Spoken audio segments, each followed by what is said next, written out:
Thank you all for being here this morning. Those of you who are in the room today with us, thank you so much for taking the time to come out to see us. And those of you who will be watching us later or now live on Facebook or later on YouTube or our website, thank you so much for being here. My name is Reverend Dr. Pjae Stanley. It is such a pleasure to be here today. So last week I talked about curiosity as a superpower. And that was really just about us staying open to being curious about the world. And when we do that, we end up walking away from always having to judge what things are. If we stay open, we're open to seeing what's the possibilities, what's here for us, what's next for us, what is ours to do in the world and with other people. So just being curious about the world instead of stepping in and thinking that you already know will allow Spirit to lead you to wherever it is you're supposed to be going that day. So that was last week, curiosity as a superpower. This week, I want to talk to you about being open at the top and anchored at the bottom. This is a new thought saying, being open at the top. And like so many sayings, you're free to interpret it however you want. So I'm going to interpret it how I want. I don't know what they meant, but this is what I mean when I say open at the top. To me, it's a visual. Open at the top, I see light coming in. If this part of me, my mind is open, this whole top of my head is open, then the light comes in. The Spirit of God, all that I need to know comes in. And it's very much the same as, it's akin to being curious, but it's more. It's not just being curious, it's being open and receptive to receiving what is ours to receive. If we are individualized expressions of the one, and we are, the thing is that because we are bound by this body, this physical space, we sometimes forget who we are and who others are. We are all individualized expressions, even though we may not be showing up as such necessarily in the moment. It doesn't matter. We are always individualized expressions, and so is everyone else that we encounter. And so staying open means that we are allowing ourselves and we are being intentional. My whole thing about life is being intentional about and purposeful about who you are and what you want to bring into your life. Because I was talking to a group of women and they use this term. I don't know, it's dumb, but it's funny, and I like to use it. They just say, life is lifing. Life is lifing. It's always happening, right? Life is lifing. If you don't think about who you are and what you want and how you want life to show up, it's still going to show up. And you're going to wonder, how did this happen? How did this show up?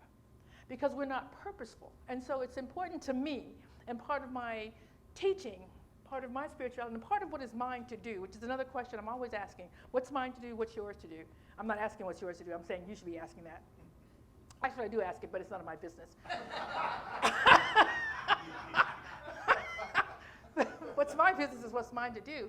And so if we're being intentional about that, that's part of it. That's what keeps us open, and being intentional about seeing, hearing, feeling a word from Spirit everywhere we go. So I want to talk with you a little bit about random acts of kindness, because to me, this is God showing up all the time. This is us allowing Spirit to show up as us all the time. And there is a video on YouTube, and I wrote it down because I wanted to if you guys want to go look at it, because it's like an hour long, but it's just so amazing. It's called Random Acts of Kindness Stuns 1,000 People. Now, I don't know what that's just something they wanted to put to get you guys to look at it. But the whole thing is Random Acts of Kindness. It's been up for 4 months. It has over 9 million hits. That is because we want to see how we as human beings treat one another. And we want to see good things. And I think we're reminded when we see those things how we can show up in the world. And it's the little things. We're always looking to see, what's the next big thing? What's going to happen? What's the big flight to Mars? We're going to go way out into space, but that's fine because all those things are happening. But for you and for lifing It's about what are you doing every single day, being intentional and having opportunities. There's always opportunities to be random with your kindness, meaning you don't wait for, well, I'm going to be kind to my sister next time I see her, which is a good thing, not bad. But what about the person that you just walked past, that you could open the door for, or any number of things? So if that's on the top of your mind, how can I show up as God today? Then you'll see opportunities to do that. One of the things that I saw on there was just so beautiful, and I think kids, and this is, again, just me, I just feel like they're so close to God because they just arrived. And so they don't have all of this skin, this body stuff stopping them, and then they're still remembering who they are.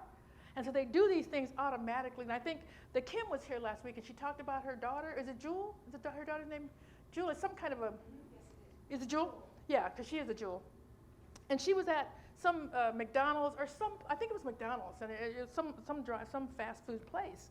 And there was a woman sitting there, looked like a homeless woman. She was just sitting there, and she just looked so sad. And the little girl just walked over to her, Jewel, and just hugged her, just wrapped her arms around her and hugged her. And the woman started crying, and she said, and then, of course, Kim walked over because her daughter's over, she just walked over, and she looked up at Kim and she said, I needed this so much. Jewel knew it. She didn't have to be told to go over, she didn't do anything. She just knew because she's so close to, children are so close and they're okay with their feelings. So that was just one I wanted to share about what was going on with one of our members. But on this video was a little boy, and I love it because I don't know. There's just ideas that we have about who people are and what we can expect. But this little boy, I don't think he could have been more than 4 years old. It's his sister 2, and they had a little basketball game court right outside. This is a little low one, and so the little girl, but they had a big size basketball. So the little girl was trying to bounce the ball and get it up in the basket, and she got it, it hit the rim, and it, boom, hit her in the face. And she started crying. And so her brother grabbed her and hugged her and said, no, it's okay. You're all right. You're strong. You're okay. He gave her back the ball, picked her up so she could put it in the basket, put her back down, and she just laughed. And okay, that just hit me. Because not only did he help her and kiss her because she was hurt, but he also said, no, you're strong. You're okay. He affirmed who he knew she already was. Just because this one little thing didn't happen doesn't change who she was. And I just love it. We get to do that. Dennis, that's all I'm saying. We get to do that. And I think part of it is, and I talk about this a lot as well, that we get to move out in the world, but it takes courage to do so. And it's not about the courage that you would think to go fight in a war, which takes courage, and to stand up for what you think is right. That takes courage and all of that. But it also takes courage for you to assume that you know someone needs you. That you walk up to someone and say, you okay? It's not like you're saying you can fix it, or you look crazy, that's why I asked you that. It's not that. It's just the human touch. That you noticed someone. You can look in their eyes and know that they're in pain. We know it. We don't have to be told. We don't have to wait for permission. We can just walk up, and we don't have to even say anything. You can just walk up to somebody, put your hand on them. That's it. Just look in their eyes. That's all. It's not a big deal. But what the deal is for you to have the courage to believe yourself that something needs to be done here and do it. Those are random acts of kindness, right? That, to me, is God in the world. It's God in the world. And we, right, are God in the world. That's who we are. That's what we get to do. That's all. That's what I wanted to share with you. So this is not going to be a long talk. And I watched another, because she's on YouTube a lot, but there's lots of great stuff that goes on. And I Google, what was I trying to do the other day? Oh, have you guys ever tried to get a page off of Facebook? Like you had a page on it, you're no longer doing it, and you want to get it off? But it's just darn near impossible. But I said, you know what? Somebody on YouTube knows. Hey, YouTube, how do you do this? Oh, here you go. 15 videos about how to do it. That's why I'm on there all the time, because I'm trying to do things and all that. But there was something I was watching, and it was a YouTube thing, and the question was, actually I meant to send it to Jim. I forgot to send it to you, but I'll send it to you sometime this week. It was a long time ago, and I downloaded the video because I watch it every now and again. And it doesn't even show the reporter, but he's walking up to individuals and he said, tell me about someone you met, a stranger, who you still think about now, who impacted you and you still think about now. Yeah, exactly. So I thought, well, if somebody walked up to me and asked me that, what would I say? Who? Because I've met a lot of people, and I'm impacted a lot by many, many people. But the one that stood out, and still I can see it so vividly in my mind, is when I had first moved from Vietnam to Thailand. My husband and I at the time, my husband and I were working at a school, and I was tired of it. I didn't want to do it anymore. I just didn't want to do it. And I missed singing. You guys know that I'm a singer, and I missed the music. And so some of my friends were saying, listen, you need to go to Thailand. You need to go to Phuket. I'm like, what? I never heard of it. You need to go. Okay, so I said, all right, and I had already asked Spirit to show me the way to do my music. So this was coming to me after I'd asked that question, so I prayed. And so Jason said, hey, you should go. I'll stay here. I got to finish up some stuff, but go ahead and go. I'll support you over there. And so I said, all right. So I got on the plane. I went. And I just started going to jam sessions, meeting musicians, and I rented, I didn't want to stay in a hotel, so I rented a house. And so Phuket is an island like, it looks like California. So you have the north, the middle, and the south. It looks exactly, it's a long strip. That's what it looks like. So I just got a place in the south. I got a job, I got a band together, and I got a job at this beautiful place. It was brand new, and we were brand new, and it was called Opus One. It was a cigar bar and a restaurant. And so I was there with my band, I had a 4-piece band and myself, playing some music, and we were just having a great time. And this woman walked in with an entourage. She was a beautiful Thai woman, just long hair, flowy clothes, and she just walked in like she owned the place.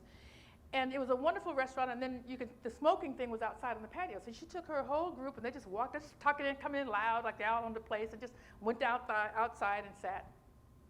And I continued to perform, and she came up to dance, with her friends while we were dancing. When it was finished and I was on my break, she came up and she said, hey, come sit out with me. Come outside and sit with me. And so I said, oh, sure, yeah. So I went out and sat with her. And she said, so my name's Kim. What's your name? I said, Pjae. She says, so what are you doing? Where are you living? And I said, oh, I'm living in the South. I got a house in the South. And she goes, nope. You don't need to be living there. Sorry? She said, no, that's not the place for you. She just met me. And she said, it's not the place for you. Here's what we're going to do. I love that. Here's what we're going to do. You're going to come up, stay with me over the weekend.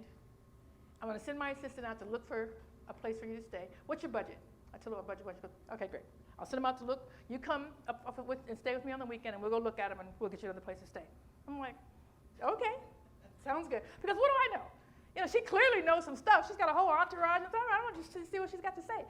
In my mind, I just thought, she's not going to even remember. I'm going to call her. She's not going to remember. Because people talk, and they don't really do follow through. So I called her, and I said, hey, I'm going to come up. She goes, great. Got a room for you. Come on up. Here's my address. Here's my address. Okay. She had sent her assistant out to see several places. She took me to them all. We found a place that I loved. Right? It was in the middle of the island, and she was correct, because in the middle of the island is where everything is happening. She said, I'm sending my assistant. We'll move you. We'll get your stuff. We'll move you. We'll get this place painted. It needs to be painted. It needs this. Just took over my life, and I let her. Because you could see she was just the love and the beauty of this woman, not physical. She was physically beautiful as well. But her heart was so genuine, and we are still friends now. And that was in 2011. 2011, and we are still friends now. She was a stranger, but when she walked, I know you think I'm exaggerating, but I'm not. She actually walked in, did not know me, and told me exactly how I was going to live. And I agreed. That's the funny part. I agreed, because I could just feel the love and the truth coming out of this woman. And so that's where I lived until Jason came over, and then we moved someplace else. But I was right there in the middle of the island where exactly all of my work was. So she was right. As a singer, that's where I needed to be, because that's where the work was that paid me well, was right there in the middle of the island. So, random act of kindness. That's what she did. She just walked up and had the courage to tell me, you're not doing it right. Let me help you do this. And I agreed. This is what I know happens. You walk up to somebody and you just walk up as an individualized expression of God, and you say what you see. You say whatever you need to say. They're going to know it's coming from your heart, if that's where it's coming from. If you're not walking up judging and you're simply wanting to love someone, unconditional love is the most powerful force, I believe, on the planet. It's transformational. It's available to us all. And it simply means, I see you. I know who you are. We are one. I'm here for you. That's what it says. And that's what we get to do. So I guess my question to you is, how many random acts of kindness have you done this week, last week? And that's not a judgment. I'm not trying to add it up.